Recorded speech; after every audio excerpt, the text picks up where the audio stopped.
and welcome back to Through the Trapdoor. I'm Katie. And I'm Emily. And this is our podcast where we read you Harry Potter fan fiction. So this is like our first full week into the new year. Have you made any New Year's resolutions or anything like that? No. No? Because I never keep them. Yeah. So I don't do them. Same. I literally tried one time. I'm like, I'm going to be healthy. Like every human being ever says. Like 3 days later, I ate an entire pizza by myself. It's alright. Yesterday I had a whole bag of Take Fives by myself. That's okay. I literally spent New Year's Eve with my husband making homemade pizzas, drinking wine, and then we made a crap ton of homemade frosting that I literally just ate out of the mixer with a spoon. So, yeah, sounds delicious. 2019 is the year of not really giving a crap. Okay, good. That's a good goal. I mean, I'm still going to, like, work out because I think I would die if I didn't. Yeah, it's fine. But, no, nothing fancy over here. Good. Maybe drink more water. I don't know. Get less headaches. I thought you were going to say drink more wine, but... No, 2018 was my year for more wine. Oh, okay. I get them confused. I mean, my more wine is just going to continue into 2019. Okay. But 2018 was the year of me discovering that I can drink. Suddenly realized you were an adult. Yeah. At 20, however old I am, 27? You're 27, yes. Thank you. I realized that I'm an adult who can have glasses of wine whenever she wants to and actually enjoy it. Speaking of wine and drinking, since our opening noise is us opening some wine, maybe we should actually talk about what we're drinking every time that we have this podcast. Yeah, I think we probably should. Since 9 times out of 10, it's from your parents' winery. Yep. And 100% of the time, it's delicious. Also, yep. So today, we are drinking the basil wine from Staggering Unicorn Winery. Located in Pennsylvania. Yep. Sadly, you have to go to Pennsylvania to get it, which is upsetting for us because we live in Massachusetts. So, sad. It's a long drive. Real long drive, which we need to plan a weekend to do. Yes, because I'm almost out of wine. Same. Okay, but yes. So, we are drinking basil from Staggering Unicorn Winery. It is by far one of my favorite wines that they make. Oh, yeah. I do not remember the name because I may or may not have an unlabeled bottle. Isn't it Sir Basilis? Yes, it is. There we go. Sir Basilis. All right. So we're on chapter 3 of The Staff of Ornkey. All right. So chapter 3 is called Professor LeSal. Ooh, so we're meeting somebody new. So this is fun. I'm actually going to meet him this time. Their workload piled higher and higher. It seemed that their 5th year at Hogwarts was going to be a difficult one, in which the monstrous owls at the end of the year would rule. By Friday, they were in no mood to accept the pile of homework that Professor Snape laid upon their shoulders in potions. Even Hermione looked worried. Whew. That's a lot. That is a lot. Something that the other Gryffindors in the class took as a sure sign to panic. Yep. Oh, yeah. If Hermione is worried, panic. Yep. You are far much too behind, Snape snapped Friday morning. Let me tell you, the potions part of your exam is by far the most difficult. You must take potions seriously this year. He paused, then went on angrily. Half of you seem to have not even bothered to open your summer book work. He seemed very frustrated as he flipped through the stack of papers he held. Potter! He exclaimed, only 1 page? I feel like if they're as far behind as he's claiming, it is now his own fault that they are this far behind because he is the only one who has been teaching them potions for the last 4 years. Right. Unless he's just saying that their summer work Was behind? was behind and not up to par, like they didn't put any effort into it. Also, it was summer work. What did you expect? He expects a lot from them, though. It's Snape. True. Harry felt it was no use telling Snape about the Dursleys and just how difficult it was to complete homework, so he merely shrugged. I guarantee you, Potter, I will fail you unless you drastically improve your attitude and overall performance in this class. And if you fail potions, you will be held back. Not true. I don't know if they ever discussed if a student was ever held back or not. I think in 5th year, should he fail potions, he just won't be able to take potions anymore. Right, which is exactly what happens. Yeah. So, like, it doesn't really. But we didn't know that at this point. True. When the story was written, we did not know that. Harry looked away, but unfortunately caught sight of Malfoy sneering at him. And as for you, Mr. Malfoy, Snape suddenly said. Malfoy's sneer quickly faded, and he stared up front. I didn't even get a paper from you. Well, Malfoy spluttered. Then a light seemed to go on his head. You know that your cousin LeSal was a guest in my house over the summer. He taught me a lot about potions as well as other things. Harry could only guess what those other things were. Snape thought for a moment before saying, I appreciate it, Mr. Malfoy, if you would call him Professor Snape at this school while you're a student and he a teacher. Yes, sir, Malfoy replied, apparently a little hurt. Pansy Parkinson put her hand up in the air. Yes, Miss Parkinson? Snape glared at, apparently annoyed that he couldn't continue. He told us our defense against the dark arts professor did to call him Professor LeSal, so there wouldn't be a mix-up between him and you. Oh, he did he? Snape turned away from his class, and Harry got a glimpse of his expression before he did, and he appeared very disgusted and seemed to mutter something under his breath. Then, from behind him, Harry heard a crash of glass. He turned around to see that Neville had accidentally pushed his jar full of lace wings onto the floor. Longbottom! Snape barked. What are you doing? I want those cleaned up now. Not a single one left loose. Is that clear? You're making a mess of this lab. Neville scurried to catch them, and Hermione turned a pencil into a net and handed it to him. She can turn a pencil into a net, but nobody can clean the butterbeer off of Ron and Harry's robes in the first chapter. Seriously, what the hell? 10 points from Gryffindor, Snape added for good measure. If it was any other teacher, she would have got 10 points for turning a pencil into a net. Oh, yeah. Also, why does she have a pencil? Why does she have a pencil? She's Muggle-born? She's never had a pencil before. I mean, I would bring pencils with me, but that's... So would I. Yeah. I never understood that. Why Harry, Hermione, and other Muggle-borns didn't bring pens and pencils with them. At the very least, just for, like, their notebooks and stuff. Right. Like, even if you have to write with, like, the stupid... Quills for, like, classwork.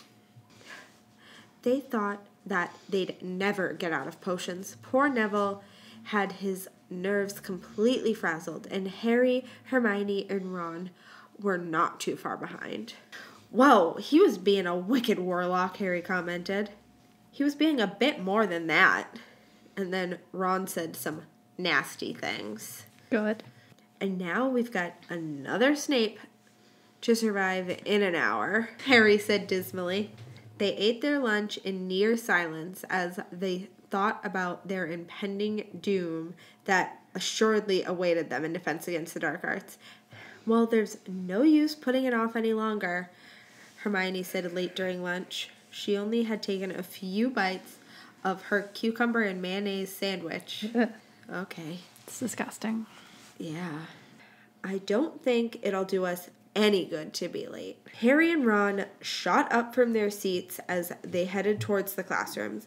It seemed that the rest of the class had the same idea as them, for the entire class was already sitting outside the door 10 minutes before the class was to begin.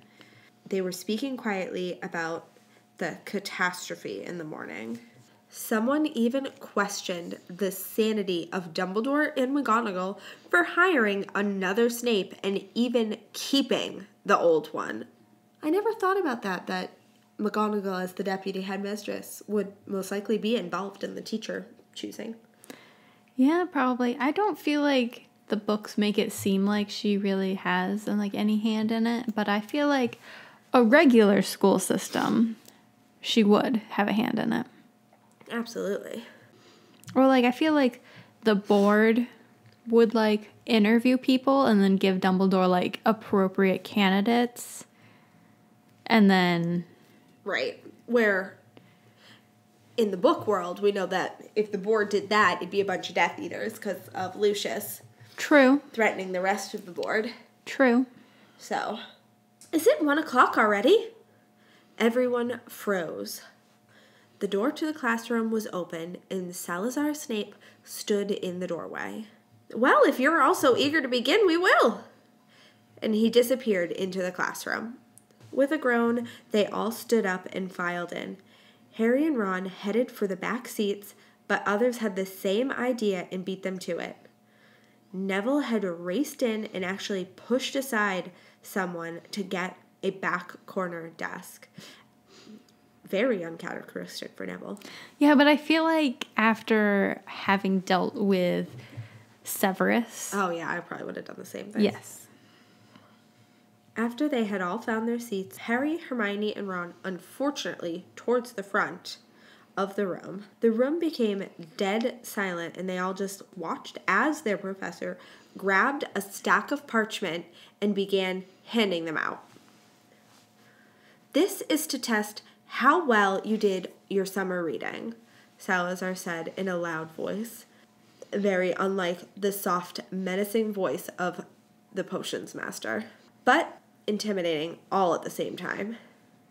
I'll give you 30 minutes to complete it, and you're not to look at your books, and you'll get a big fat goose egg if I catch you looking at your neighbor's paper.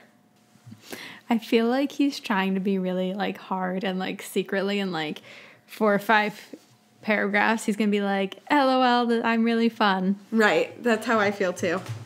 All that could be heard was low rustling as students placed their papers and books beneath their seat. Ron, after looking at his paper, screwed up his face and looked desperately at Harry. I didn't do any of this, he whispered. Neither did I, Harry admitted. They both looked solemnly over Hermione, who was busily scribbling away. They felt sick. I'll inform you that I'll be different from your other professors, Salazar began. As you probably have already heard, I've spent the last few years teaching at Durmstrang, where the atmosphere is quite... He paused. Different. You'll find the way I run my classroom a change from other subjects. I don't tolerate much. You're here to learn, and you'll learn the best in a quiet and orderly environment. So McGonagall's classroom. Also, I still feel like that's very much like the Toad, and she doesn't, or this author does not know Yes. about the Toad. It's like it's very impressive like how similar but how different they are at the same time. Right. Salazar Snape stood back and stared at the class.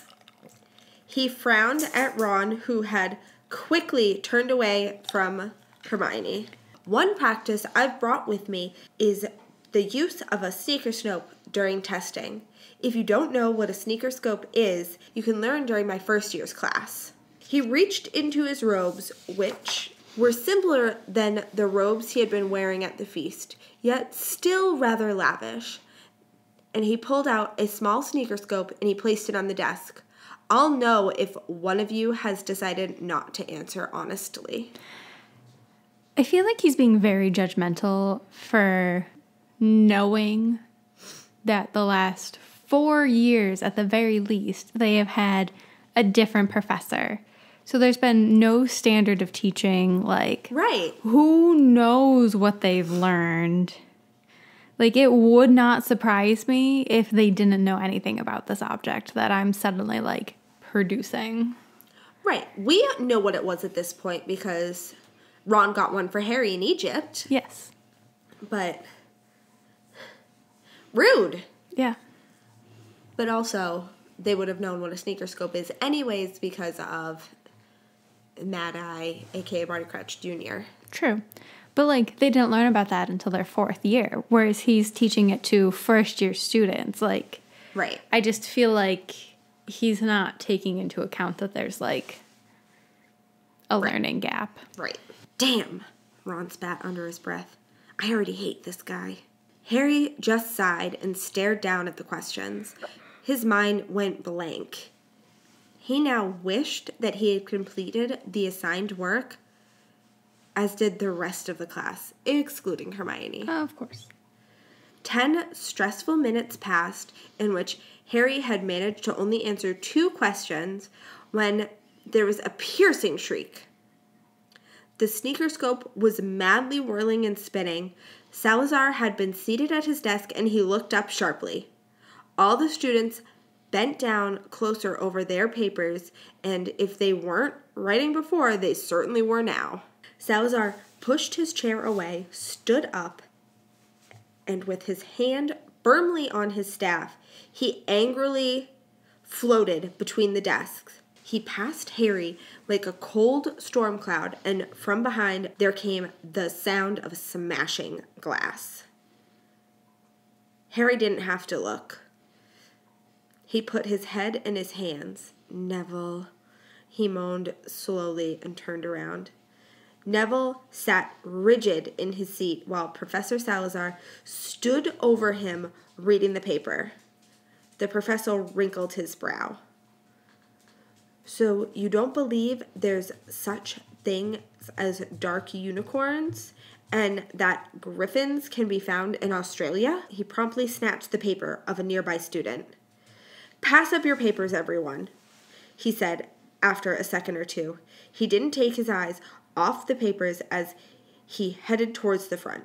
Only he pointed his staff absent-mindedly at the spilled ink in the broken bottle, and the ink returned to a repaired well. The class all passed their papers to Harry. Hermione, however, was madly writing. "But I'm not done!" she exclaimed as Harry tore the paper from her and put it at the bottom of the pile. After collecting the pieces of parchment, Salazar put his staff to the side and sat back against the desk to read them. Harry noticed that the glowing blue stone had gone dull and black.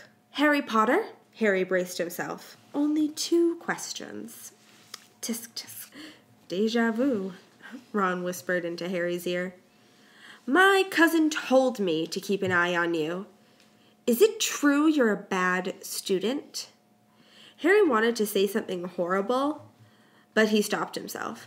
Professor Salazar was smiling, not a malicious, lip-curling smile of Severus Snape, but a genuine warm grin. "Do you play Quidditch, Potter? You can answer that, I hope." He leaned over and dumped the stack of paper off the side of his desk where a wastepaper basket appeared to catch them. "Oh, yep, you were right." There it is. "Quidditch?" Harry said, now utterly confused. "The game with brooms, bludgers, quaffles, a snitch," Salazar prodded. "You are James Potter's son, I take it?" Yeah, I am," Harry replied wryly. "And you play on the Gryffindor House Quidditch team?"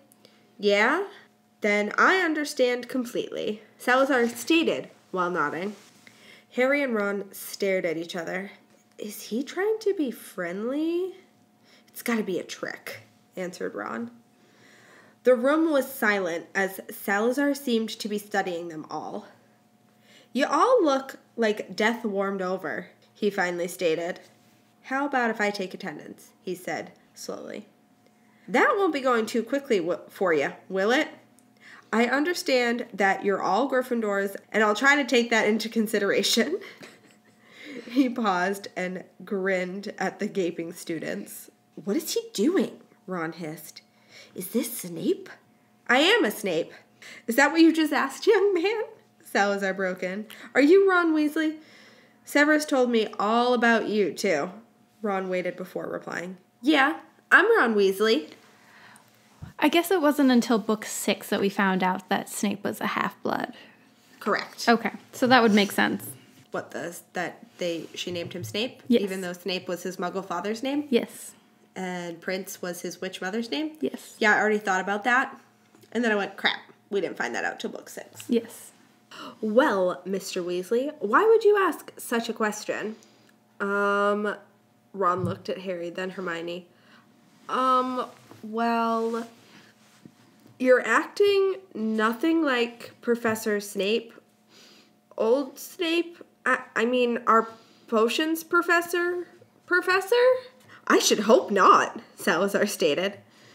I may have the last name Snape and Severus, your old Snape. He smiled when he said that. He may be my cousin, but I don't think I'm much like him. And I'm sorry if I frightened you all in the beginning like that, but as I said, I just came from Durmstrang, and it's going to take me a while to adjust to being back at Hogwarts. It's very different here. Very different. Brighter. But as for me being like Severus, yes, we're cousins. We grew up in the same house together. We experimented with potions on each other, and we were both Slytherins while in school. Otherwise, we are very different. I'm better dressed. Didn't catch so many bludgers with my nose. And have a slightly better sense of humor than a fence post. I will warn you, however, that while it takes a lot to cross my temper, I have it on good authority that I am capable of becoming just as frightening as Severus, if not worse, when I'm angry.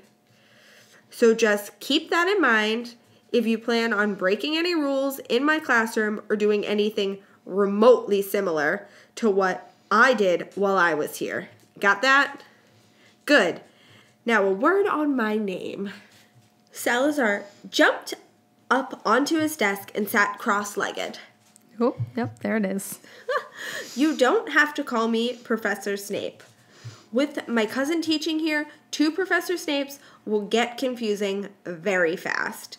And I don't want to be confused with him. I also don't want you calling me by my first name because, well, you could say it doesn't have the most pleasant connotation with the school.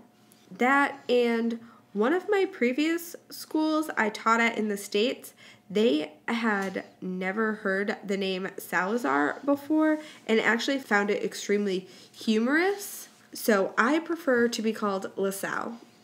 Professor LeSal. There we go. That's how we got there. At first, the students didn't know what to think. Surely he couldn't be related to Professor Snape. Greasy, grouchy, old, smelly, bubbly potions Snape. He just couldn't. That was such an elaborate description of Snape. It really was. Welcome back to Hogwarts, LeSal said at last. Thought I'd never come back here, let alone have a class of Gryffindors at my complete mercy. Then he laughed. It wasn't an evil laugh, and it made the class finally relax. Still, there was something about it Harry didn't like. As for your summer reading, he said, turning on a serious note, I didn't assign it. I will say that I'm disappointed that none of you bothered to do it, for you've got your owls this year. So I'll give you till the end of the month to complete it. So you can still expect a test. Who assigned it? Our reading, if you didn't, Ron ventured. Severus. Professor Snape, I mean. I didn't even know that I've had this job until the beginning of the summer. He assigned too much, someone grumbled. Yes, he did, Professor LeSal agreed, scanning over a notebook. Summer holiday is a holiday after all, a break from work. No, I'd never assign that much. Why is he such a grouch? Ron dared to ask. LeSal grabbed his staff and studied it. He is a little grumpy sometimes, isn't he? If that's not the understatement of the year, Ron laughed. Now, I didn't mean to start a free-for-all on Severus, LeSal said, still looking seriously, turning the staff in his fingers. I don't blame him for the way he is. You're very lucky to have him, you know. He glanced up and saw the students didn't look too convinced. Your old Snape happens to be one of the best potion masters in the world. Even Dumbledore gives him that respect. You're lucky indeed. I've always taught potions before now, and I'll admit that I can't even shake a stick at the knowledge he possesses in that field. The class fell silent and serious again. If I were you, I'd bite down and ignore any convincing little thing he may say to insult your house and try to learn all that you can. This was a new one for all of them, someone speaking highly of Snape. Finally, Hermione took initiative to change the subject. So, you've never taught Defense Against the Dark Arts? She inquired. No, replied LeSal. But you're from Durmstrang, a student pointed out. LeSal laughed. What's that supposed to mean? You don't seriously believe all the rumors about heavily studying the dark arts, do you? I'll admit the students tend to be a bit more serious, but Durmstrang is a respectable school that wouldn't think about breaching such a rule of magical society. So they don't teach the dark arts? Ron said incredulously. Of course not. Not that some of the students haven't gotten in trouble for learning on their own. You've had that here at Hogwarts. Every school has the occasional stray student. Ron turned around. Slytherins, he coughed, then faced front. Hermione slapped him on the shoulder. I heard that, Mr. Weasley, LeSal scolded. Ron just grinned. The professor sighed and jumped down from his desk. He paced up and down the front of the class a few times, then stopped and faced them. Harry noticed that he was clutching his staff tightly. On an extremely serious note, the dark arts are no laughing matter, and this is going to be a very difficult and intense course for you this year. He continually looked at the stone in his staff, which was back to glowing blue. It seemed to have a slight purple tinge to it now. This is a very interesting staff. I will admit that I never wished to teach this subject. However, Dumbledore thought it would be beneficial for you to learn from me. Again, he paused and stared at the stone.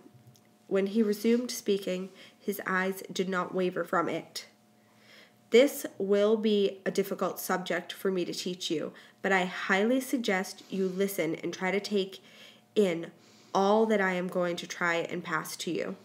You probably have heard many rumors about me and my involvement in the dark arts, and I will admit that some may be true, not all.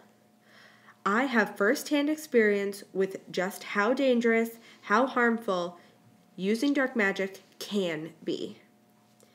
Harry suddenly felt very uneasy and squirmed in his seat. By the sound of shifting bodies in their desk, he knew he wasn't alone. LeSal sighed. I'm not as concerned about this class.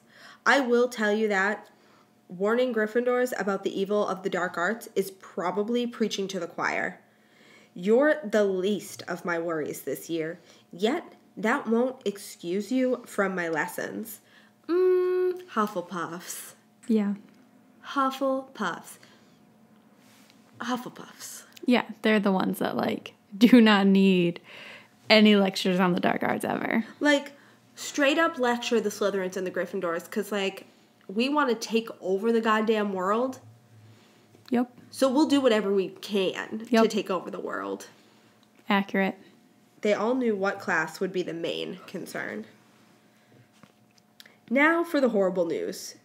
He had looked away from his stone and back to the class. Owls await you at the end of this year, and there will be heavy reviewing. I'm sorry to say that a few of your previous defense professors haven't left me adequate notes to work by, so I'm going to be even more difficult. You're going to have to bear with me as we go through all the material that will be covered on your exam. So I'm pleading for your cooperation now. It'll be much easier for you and myself. Harry wondered if he had given the same speech to the Slytherins, but didn't have time to contemplate for too much. For just then, it became time for class to let out, and everyone scrambled for their things. Please sign this roll sheet on your way out, LeSal yelled over their heads. I'll try and learn your names on Monday. And for homework, just read the first chapter you were assigned over the summer and come up with one question for me. See, that's nice. Yeah, it's much better. He stopped shouting, and it appeared no one was paying much attention anymore, for they seemed all in a hurry to leave, and there was good reason. Severus Snape had somehow entered the room, and he appeared to be in an unusually dark mood. I'm really enjoying this story. Me too. End of that chapter. Oh my God. This is so good. I feel like there's a lot of long blocks of dialogue, which I don't love, but I like where the story is going. It's very, very interesting. It really is. But I do agree with you with like the long blocks of talking. It's a lot. It is a lot. All right. Have anything else to say to our listeners this week? Not this week. I think hopefully we'll have some new reviews that we can read for you guys next week. Hopefully. Please go review us. And if you have any story suggestions that are really short that you want us to read in between when the story ends and the next story picks up, send them to us. Please do. We'd love to see what you guys have to suggest. And we'll most likely read them because we are always scrambling to find the short stories. Yes. I know it doesn't always seem like it because a lot of times Ben cuts out that conversation, but usually we are. We wait until like 4 seconds before and we're like, oh, I'm reading. Hang on. Let me scroll really fast. And this one looks good. Okay, let's read that. Yep, that's precisely what happens. So if you guys have got some suggestions for us, we will eat them up. So please send them to us. Even if we don't read them on here, we will eventually read them. We read a lot of fan fiction. We really do. Yeah. All right. See you guys next week. See you next week. Thank you so much for joining us on our journey through the trap door. Please leave us a review on Facebook or iTunes. It would literally mean the world to us. It really would. You can find us on Facebook and Instagram at Through the Trapdoor 16 or on Twitter at The Trapdoor. And please send us an email at throughthetrapdoor16@gmail.com with any story suggestions. And as always, join us again next Saturday as we travel through the trapdoor.